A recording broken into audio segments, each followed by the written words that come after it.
Assalamualaikum warahmatullahi wabarakatuh. Perkenalkan, nama saya Mutia Zahra dari Metro TV yang sekarang sedang berada di rumah salah satu yang membuka usaha homemade di bidang kuliner yang usahanya bernama Magnus Gas. Penasaran bagaimana usaha homemade Magnus Gas? Langsung saja kita akan bertanya ke pemilik usahanya. Dan sekarang saya ingin mewawancarai owner daripada Magnus Gas. Halo Kak, selamat siang. Iya, siang. Apakah betul Kakak owner daripada Magnus? Benar sekali. Sedikit tentang dari makanan Magnus Gas. Menu apa saja yang Kakak jual dari Magnus Gas? Kalau dari menu dari Magnus Gas tuh banyak banget, mulai dari makanan itu ada nasi geprek Magnus, mie Magnus, sama kentang. Dan itu 3 makanan yang best seller banget di Magnus Gas. Nah, buat ayam gepreknya bahan apa saja dipakai? Kalau Magnus Gas itu dari makanan apa ya? Nasi.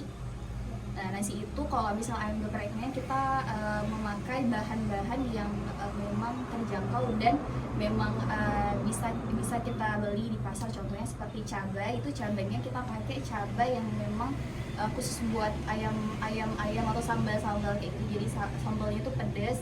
Sama kalau di sambal itu ada cabai, ada tomat, ada bawang. Nah, kalau misalnya di ayam itu kayak biasa tuh ada tepung dibalurin terus digoreng. Nah, buat Kakak makan ayam gepreknya, Kakak memakai kotak apa? Nah, kita kalau memakai kotak itu kita pakai lunchbox khusus buat nasi. Kenapa Kakak lebih memilih kotak box daripada styrofoam? Nah, sekarang itu banyak sekali penjual memakai styrofoam, padahal sudah diteliti dan itu tidak baik untuk kesehatan. Namun banyak sekali yang memakai styrofoam sekarang karena yang pertama harganya murah, mudah ditemui dan